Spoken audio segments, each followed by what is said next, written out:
Bonjour, mon nom est Joachim. Je vais aujourd'hui vous présenter une installation complète d'un CentOS Linux, une suite Linux qui est une alternative très intéressante par rapport au monde Microsoft. Ça vous permet d'avoir une interface plus simple à utiliser et plus proche du monde des petites et moyennes entreprises et des indépendants. Euh, Sans tous des gadgets et une certaine stabilité au niveau de l'environnement.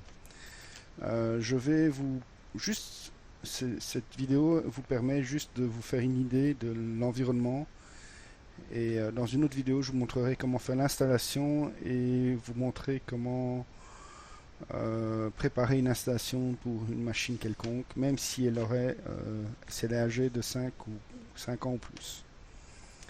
Voilà, donc je vais juste vous montrer aussi vous montrer que une installation et une utilisation d'un environnement Linux, il ne faut absolument pas avoir de connaissances du monde en ligne de commande et être informaticien spécialement pour travailler dessus, au même titre qu'un Windows ou un Apple. Suivant. Alors, à savoir que Linux a 80 langues, ça c'est très pratique, mais je vous conseille vivement de laisser toujours tout en anglais. Et si vous voulez changer la langue, changez juste la langue de l'interface. Ne touchez pas à la langue du système d'exploitation. Parce que au moment des mises à jour, au moment de certains événements particuliers du système, il vaut mieux que ça soit en anglais pour que ça soit beaucoup plus simple à gérer. L'interface, c'est une chose. Comme vous pouvez voir ici, vous avez du chinois, du japonais, vous avez de l'hébreu.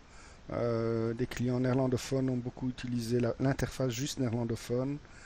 Et vous avez Spanish, il est où? Ici, espagnol, qui vous permet d'avoir vos interfaces dans la langue que vous avez le plus de facilité.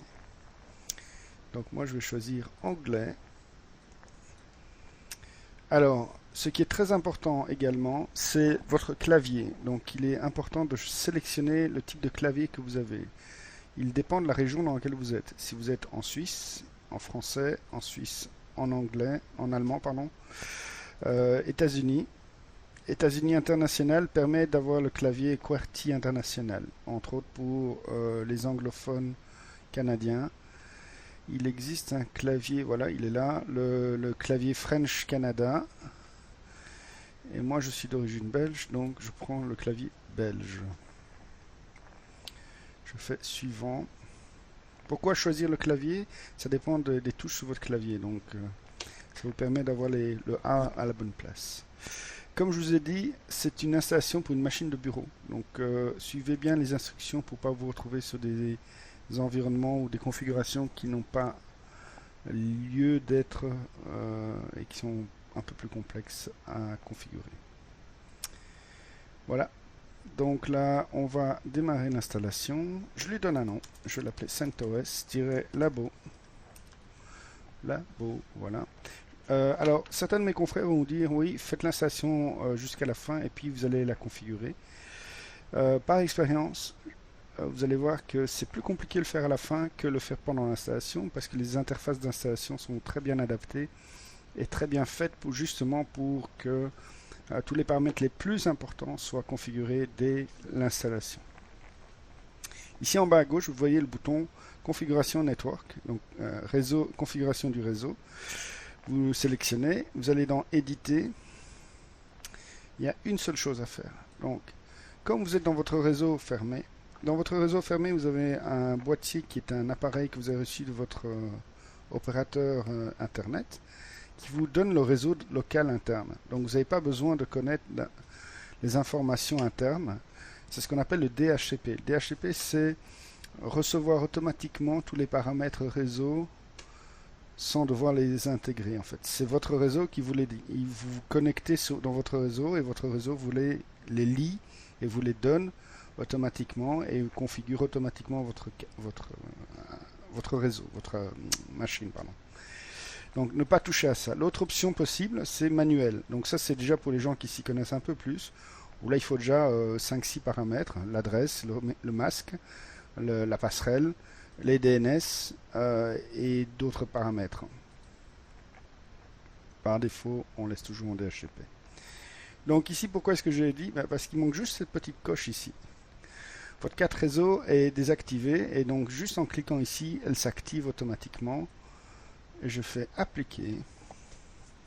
Je fais OK et voilà, ma carte réseau est appliquée. Elle a apparu, elle a disparu, mais elle est activée. Suivant, next. Région géographique. Alors ça sert essentiellement à la date, l'heure, essentiellement à ça. Et ça sert aussi à certaines mises à jour. Donc il y a des mises à jour qui vont être disponibles pour l'Amérique du Nord, qui vont pas être disponibles ou qui vont être disponibles différemment pour l'Europe, et ainsi de suite. Donc là je suis à Montréal, c'est le fuseau horaire de New York, donc je laisse tel quel parce qu'il avait détecté. Et je fais suivant. Mot de passe. Alors c'est un mot de passe de super utilisateur, ce qu'on appelle root dans le monde Linux. C'est l'utilisateur qu'on n'utilisera plus jamais. On l'utilise que à l'installation ou rarement d'autres fois, mais par contre il est important que ce mot de passe soit bien sécurisé. Alors je vous conseille d'utiliser un mémotechnique, donc alphanumérique plus caractère, d'au moins 6 caractères, 6 à 8 caractères. Alors c'est très simple. Mémotechnique, ça veut dire que c'est facile à retenir pour vous. Pas facile à retenir en général ou pas compliqué pour tout le monde et pour vous. Donc mémotechnique, c'est exemple. Vous prenez la date de naissance de votre enfant, le prénom de votre enfant. Vous prenez un terme particulier de manière à ce que ça fasse 8 caractères et vous le mixez. Je vais vous donner juste un exemple ici. Voilà. Donc, le 0, 01, 01, 2010. Je Sophie avec une majuscule. Et qu'est-ce que je vais lui dire en plus? Par exemple, janvier. Non, pas janvier parce que j'ai déjà le 01. Je vais lui mettre un caractère cardinal comme ça et un petit moins. Eh bien, je vais mixer tout ça. S 01 moins 01 cardinal 2010. Oups, 10, je dis. Alors, j'avais mis Sophie, donc je vais mettre ici la suite de Sophie. Si c'est trop complexe, vous... Voilà.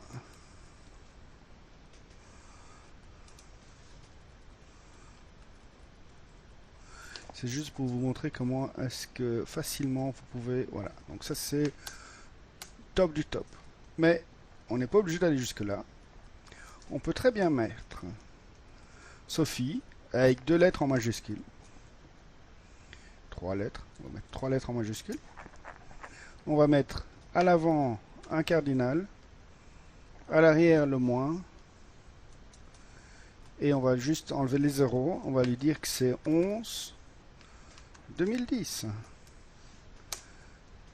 Voilà, j'ai un superbe mot de passe, très facile à retenir, parce que c'est le prénom avec un caractère à l'avant, 3 majuscules, le 0101 2010, facile à retenir, puisque c'est la date de naissance, et voilà.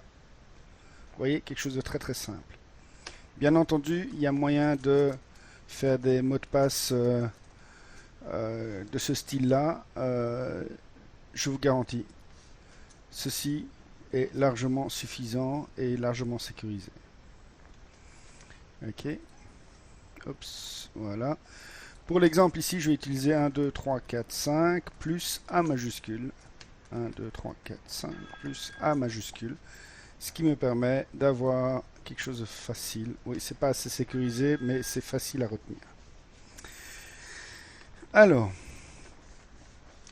maintenant, je suis en pleine installation. Donc, je vais prendre l'espace complet disponible sur le disque.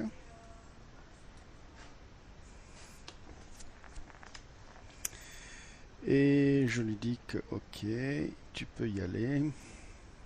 Voilà. Voyez-vous, on a déjà fait quand même beaucoup de choses. Et on n'a absolument pas à taper une ligne de commande.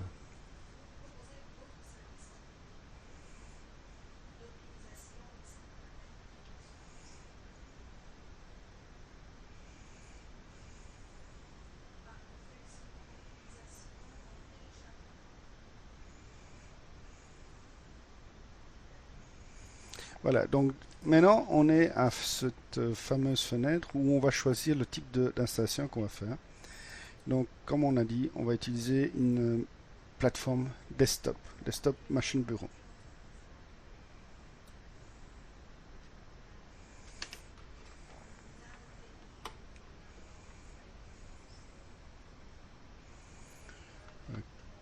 Ok.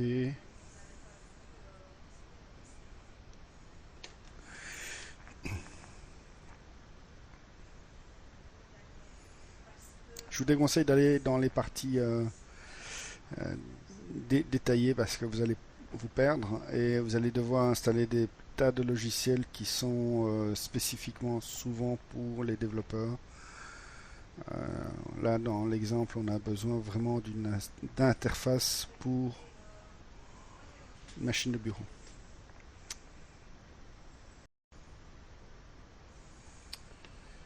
Bonjour, mon nom est Joachim. Ceci est la suite de... C'est la suite.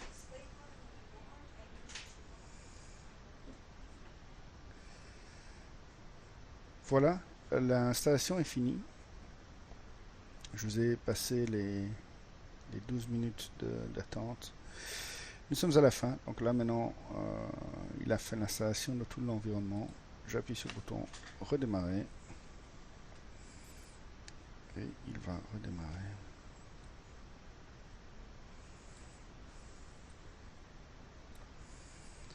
Voilà.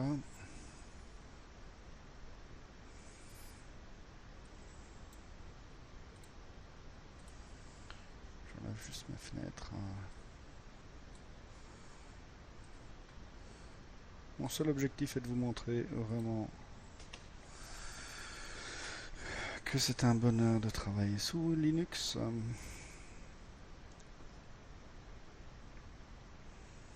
On va le laisser charger.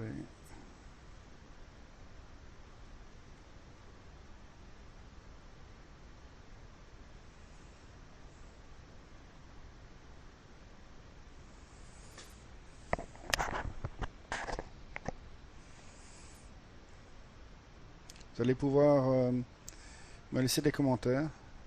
Ça va me permettre d'améliorer ou de répondre à vos questions.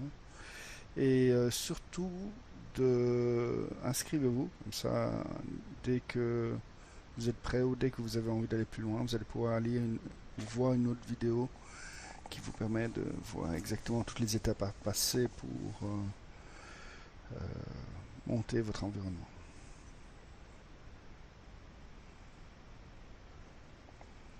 Donc, un environnement aujourd'hui, c'est aussi simple que changer les pneus d'hiver.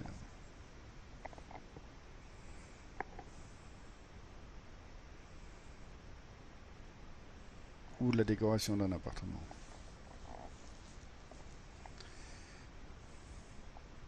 Allez.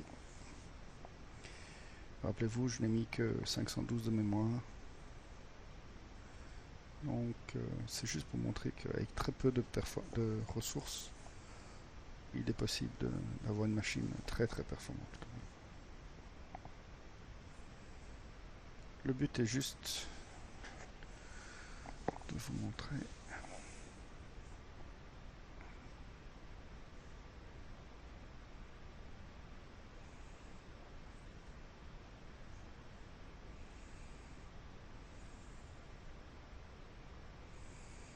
On y est presque. Voilà. Je vais juste le remonter un tout petit peu. Le cadrer. Voilà. Fin d'installation. Donc on fait suivant. On accepte le paramètre. Voilà. Ici on va mettre le nom des utilisateurs. Donc je vais mettre mon nom.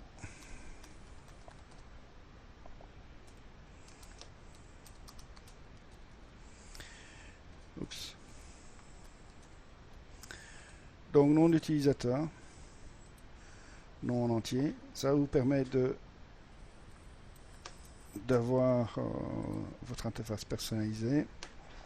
Mot de passe, je vais laisser la même chose. 1, 2, 3, 4, 5, plus 1 majuscule. 3, 4, 5, plus 1 majuscule. J'accepte. Je fais oui. Fuseau horaire, il est bon. C'est bon.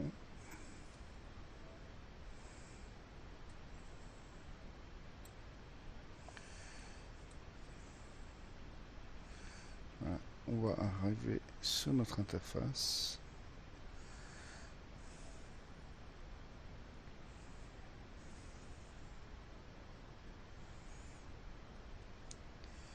C'est une jolie interface. Vous avez vu, nous venons de faire une installation complète sans avoir tapé une seule ligne de commande.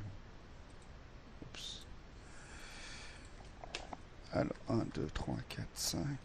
Et vous avez remarqué aussi que même si mes performances sont, mes ressources informatiques pour cette machine virtuelle sont faibles, j'ai quand même passé moins de temps que si j'aurais dû installer une machine de type Windows. Par expérience, je peux vous dire que parfois ça peut passer de la journée.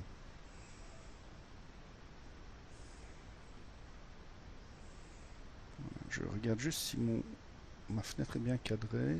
Oui, c'est parfait. Voilà. Nous sommes sur l'interface. On va juste contrôler deux petites choses. Ici, vous avez deux petits ordinateurs qui sont votre réseau. Clic droit de la souris. J'appuie sur Enable Notification, donc activer les notifications. Je rappuie une deuxième fois et je clique sur Connexion Information. Et là, il me dit quoi? Il me montre une adresse 10.02.15 avec un primary DNS qui est 192.168.2.1. C'est-à-dire qu'il a configuré, vous vous rappelez le DHCP? Il a configuré automatiquement ma carte réseau. Il me marque Fahrenheit parce que je suis à New York. Enfin, je suis à Montréal, mais je suis sur le fuseau horaire de New York, donc il ne me le marque pas en degrés. Il me le marque en Fahrenheit. L'heure, la date est la bonne. Mon identifiant est le bon. Donc, on va juste faire un petit test. J'ouvre.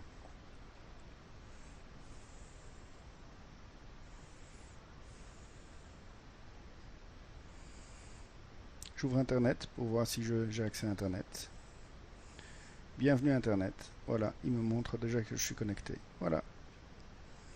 Cette petite vidéo juste pour vous montrer que c'est très simple et très agréable de faire une installation Windows, Linux, au lieu d'utiliser Windows. Dans l'expérience, je vais juste vous montrer l'occupé à charger, voilà, que par défaut, vous avez déjà toute une gamme de logiciels qui sont installés, tous gratuits, bien entendu. Donc, vous avez accès à Internet, Firefox. Vous avez la bureautique qui est un tableur. Je vais l'ouvrir pour vous montrer que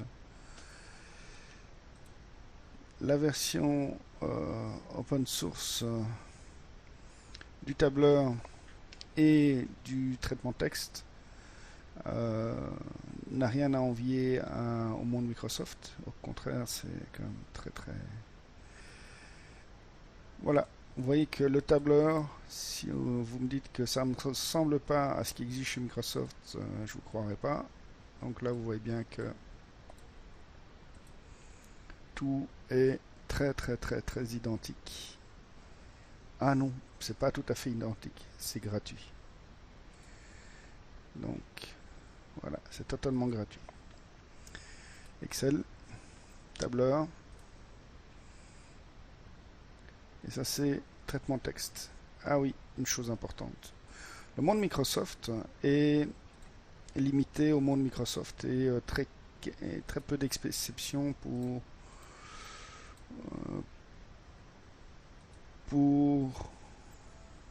un instant, je vais juste...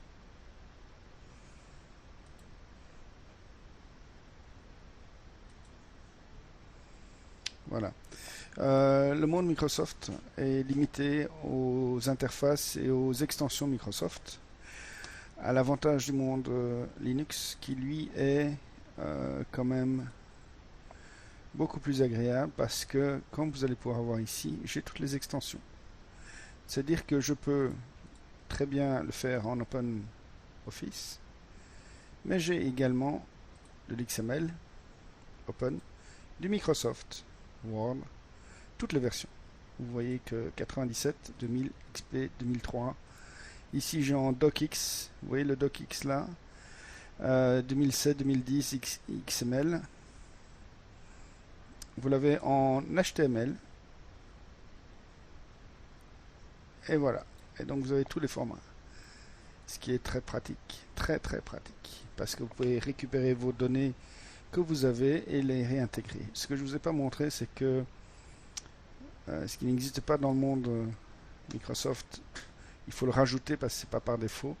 Ici, vous allez le voir que vous pouvez directement le passer aussi en PDF dans tous les formats. C'est par défaut. C'est intégré. C'est une réalité d'Internet aujourd'hui. C'est que tout le monde a besoin de transférer ses documents en PDF pour pouvoir les sécuriser et pouvoir les transmettre plus facilement dans tous les formats. Voilà, merci d'avoir écouté et à une prochaine vidéo.